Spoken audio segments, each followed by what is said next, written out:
Hi, this is PJ Scott, your Navy Waves veteran. I served in the Navy Waves, Women Accepted Volunteer Emergency Service.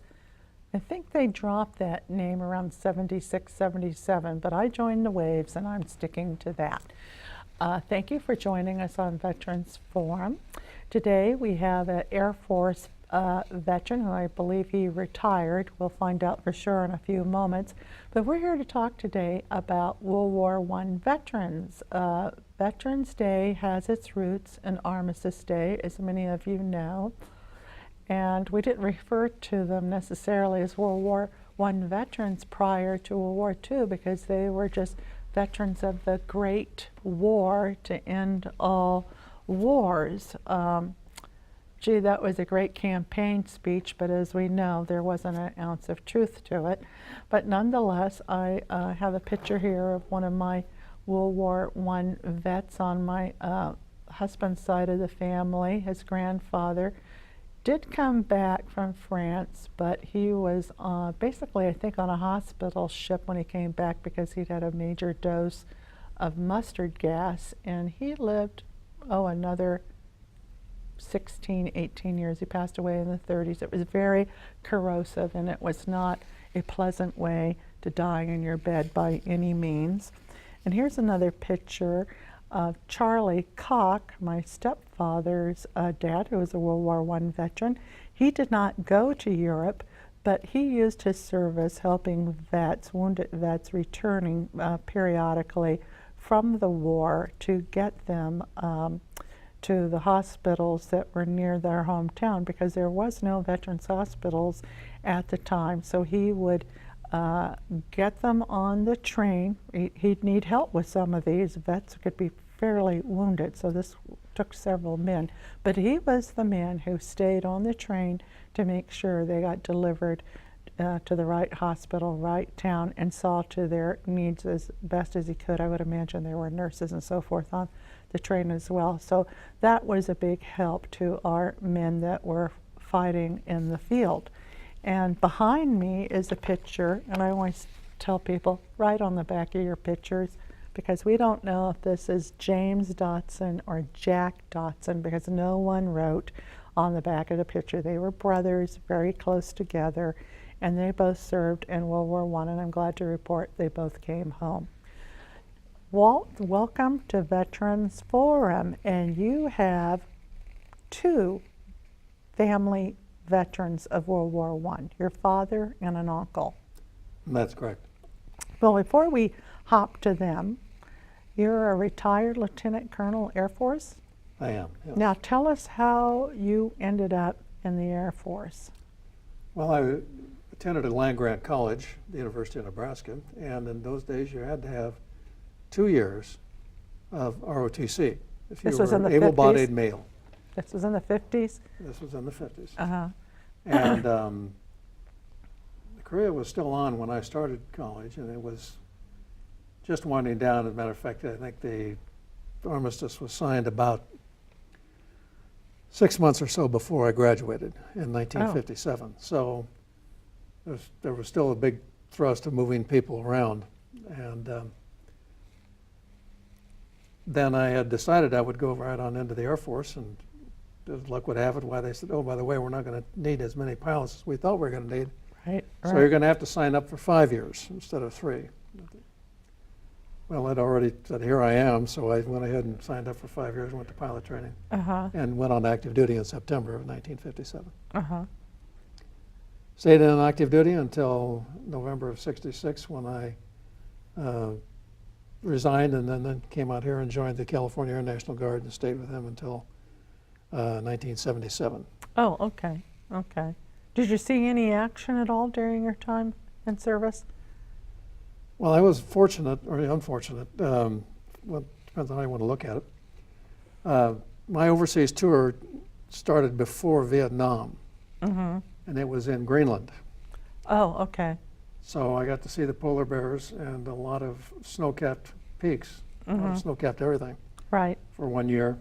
But it also made me immune to being sent off to Vietnam very soon. Oh, I see.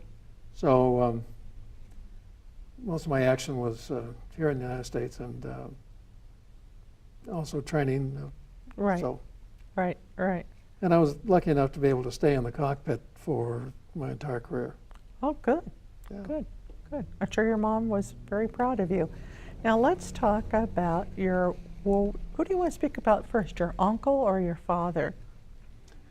Well, I think probably my dad first, because I don't have as much information from him as I do from my uncle. Mm-hmm. Um, Where was They- he born and raised? he was born in Nebraska, Mm-hmm. raised on a farm up in central Nebraska, and he was born in 1890. That's not really important except for when they were taking volunteers at the start of World War I for the United States, he went down and volunteered.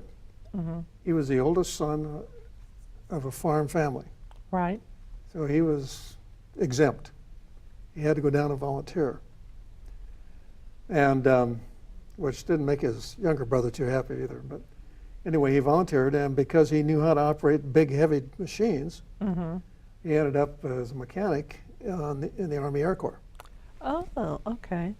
And so he then went on to, after he graduated from Scott Field in Illinois, he went on into England and was based somewhat near Salisbury, Mm-hmm.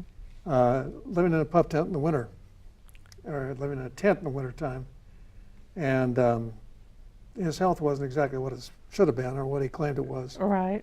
And he ended up with rheumatic fever. Spent most of his time in the hospitals in England, and then was sent home, or came home when the armistice was signed, and spent another 6 months at St. Paul, Minnesota, in some sort of recuperation and rehabilitation. Right. And he was a disabled vet from that time on. My uncle, who married my dad's sister, became my uncle, grew up in Oklahoma, and his parents were immigrants from Denmark. Oh, okay. So he and his brother both signed up within about 4 months of each other.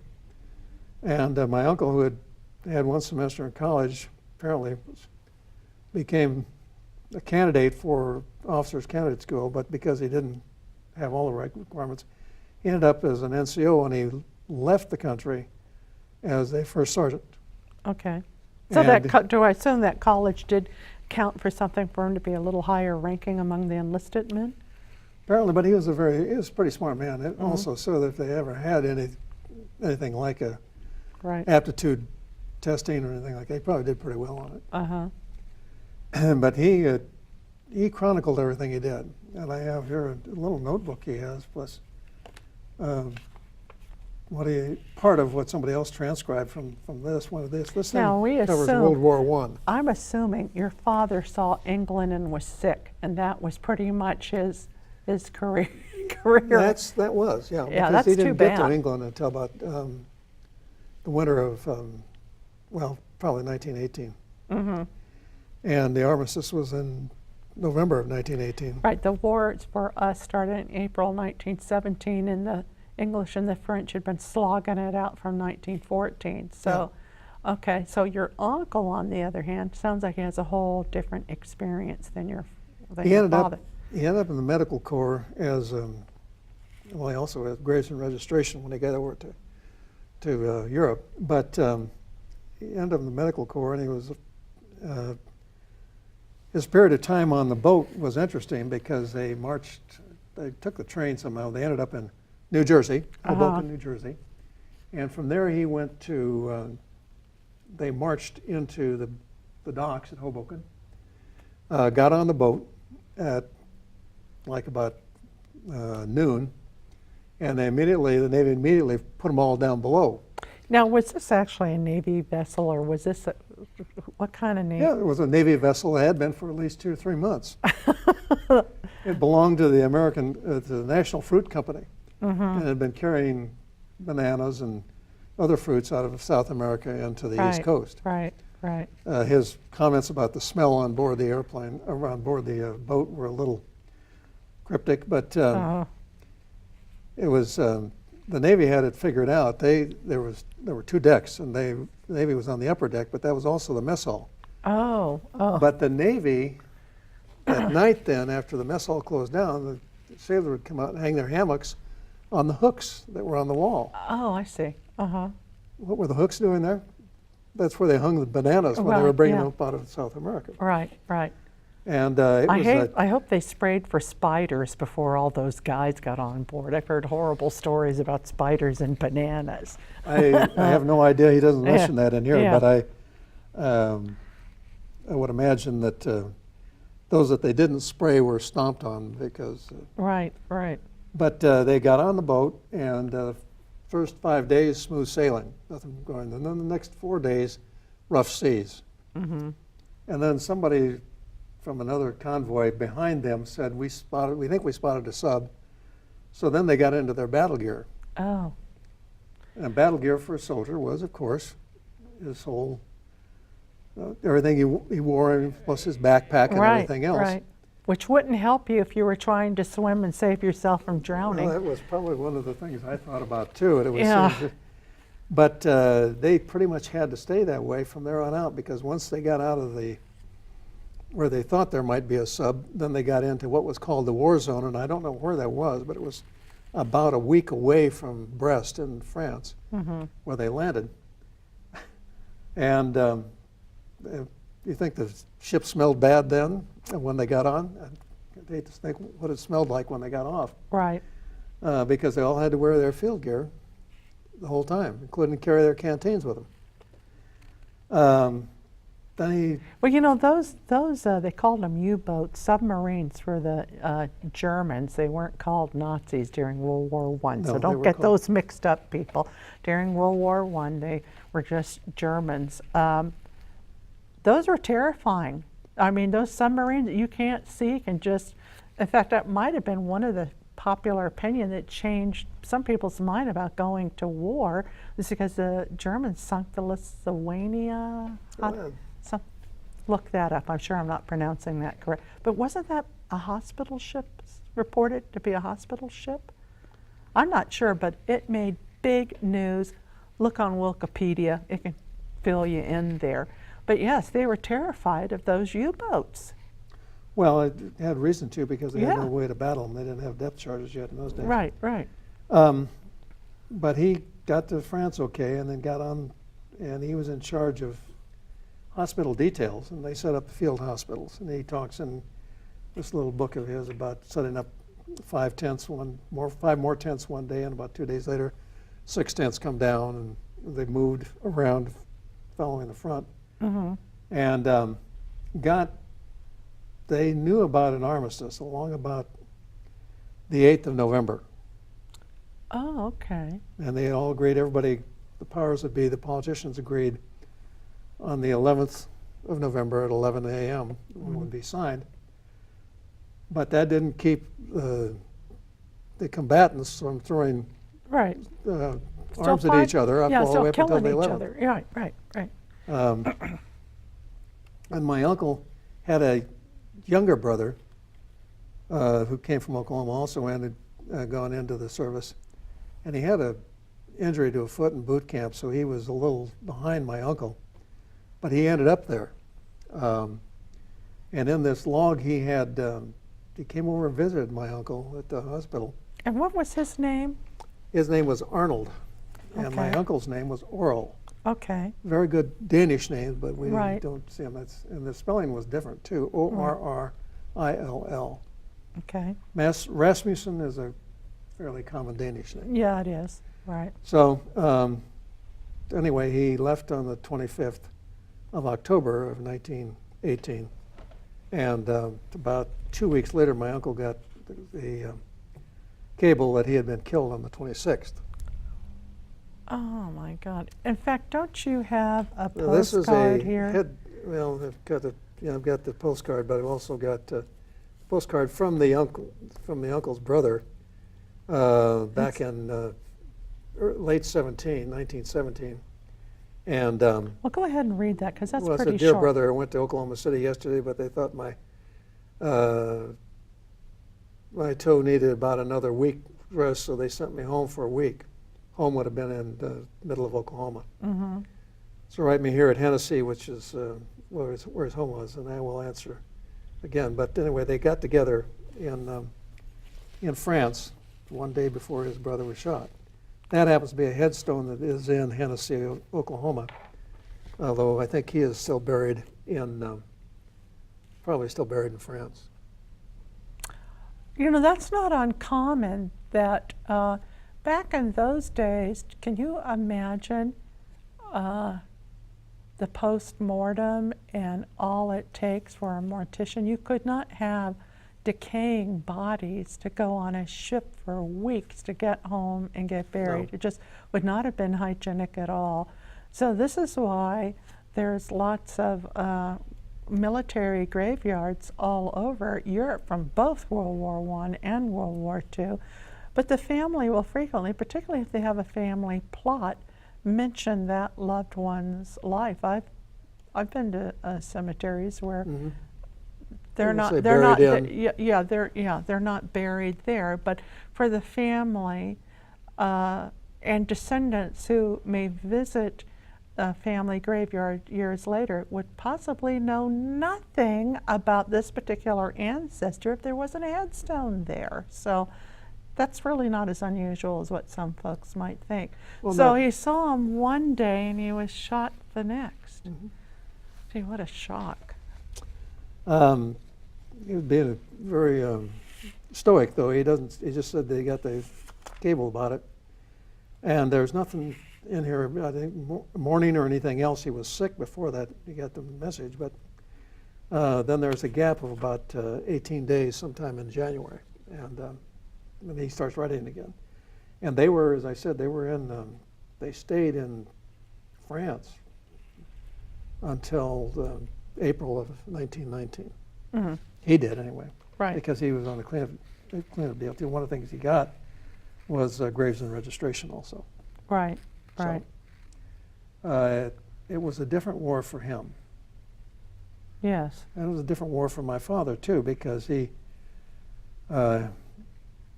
saw it from kind of behind the lines, but he was an active participant when he was well. And your father's name again is? Walter. Walter. Oh, so you were a junior. I didn't realize. Well, not quite. Oh, okay. Different middle name. Yes. Okay. Okay.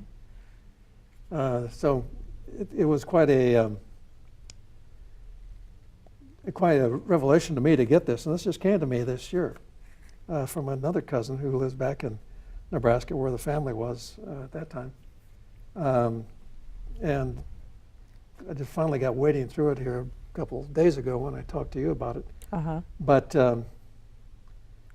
there's still a whole bunch of, there's another pile of books and papers that I haven't even started in on yet.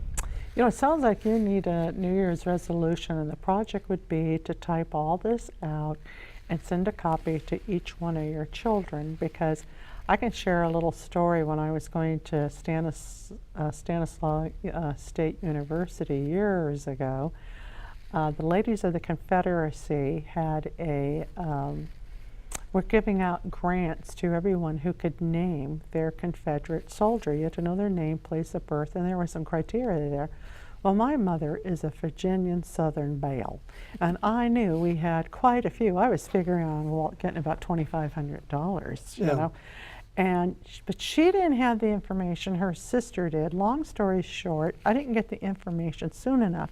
But the one that I'd heard so much about was a Dotson, one of their ancestors, no doubt, Civil War. And I had heard about Colonel or Major Dotson, and I forgot what wars he fought trying to beat up the Yankees. Well, the truth of the matter is he was a sergeant. Every generation had booted that man up in rank. So if you don't write your stories down, they'll either be exaggerated, minimized, or worse yet, forgotten. And just because maybe you're not into your family history, believe me, somebody in your family at some point will be. So document your stuff and give it to as many of your kids as you can, so everybody's got a copy of it. Thank you. Now I have something to do. Yeah, have your wife help you with that. Good. Yeah. But it was very interesting to get all, and I was really shocked. And he did write everything down. He was very good about that. So, my dad did a little bit of it, but his I have a very interesting notebook that he had when he was going through aircraft mechanics school. Uh-huh. And it kind of resembled the one I had 40 years later when I was going through Oh. pilot training Uh-huh. with the Air Force. Some of Oh. the normal terms that may not be common to a non-aviator, but were in there. Uh-huh. And I'm sure to my dad, who had driven a big steam tractor, he was the only guy who was big enough in the family to turn the thing around at the end of the field. So, Uh-huh. Now, did your father recover from rheumatic fever, or was his health kind of not good for the rest of his life? no, it was okay. He received a disability pension, Mm-hmm. but there were a lot of things he couldn't do, and he had to be careful. Mm-hmm. So he was not. Robust? He was robust enough. He remodeled a whole apartment house that my mother had owned during the war, and but it also was a toll on him, because I think he died when he was 61. But then so did his brothers. So they all died in their 60s. So. Oh, okay. But it is a good idea to write all that stuff down, because today, trying to convince my children that they should be interested in some of this, so write it all down, Dad, and we'll read it later. I don't know. If they live long enough to retire and have the Yeah. time, because when you first get married, you're busy with work or the military, and then you've got kids coming, and you're busy with that, and you're jumping through hoops. So, yeah, I remember those days. But I was very thankful when I had a great aunt of mine give me just gave it to me, all the family history that she knew about, and that is a treasure to have that. Well, it's a treasure for me to have this too, because I knew the man, but I knew him when he was in his 50s and 60s. Mm-hmm. As a matter of fact, he took me to the father-son banquets after my dad died. Right. But it was it was much different than what I see here. Right. Right. And but he kept track of everything. He knew where everything was the whole time. So. Right. Right. Good. Good. So, what is your take on World War I for your relatives? Your father clearly got sick, and didn't go over to France or Belgium. Your uncles, they both went to France. Is that the area Yes, they they were. covered? And one, was he shot? How did he die? Do you even know? I have no idea. Mm-hmm. Killed in action, that's all I know. So, Yeah, could have been that's- anything. Yeah. Right. As I said earlier, they had around about the 7th or something like that, word got into the field that the armistice would be on the 11th of November of 1918. But up until the noon on the 11th, why, my uncle is still talking about the Boche coming over and bombing them, or bombing somewhere close to where they were. So they were still throwing rocks at each other right up until 11 a.m. I actually heard of stories that people didn't get the news. It wasn't like this was on Twitter. Oh, it's over, people. Yeah, It could well be. There wasn't any phones or anything like that. Yeah, that Well, would be. Right. It's quite Well, possible. Walt, thanks for sharing your stories of thank you your for asking. father and your two uncles. And we have two great veteran service organizations got their start from World War I vets, and that's American Legion and Disabled American Veterans. I would encourage you to join a veteran service organization, because they're the ones that represent us in Congress and the Senate when we're talking about veterans benefits. For those families that are taking care of a seriously disabled vet, God bless you, and I would ask all of us to pray for those families, because some of these disabilities, people, they don't go away. They don't necessarily get better. So we need to keep those families and caregivers in our prayers that are taking care of disabled vets. And some of them have a real tough road there to go. And we wish them the best, and God bless them. If you're a vet, use your veterans benefits. God bless you. We'll see you next time on Veterans Forum. Thank you.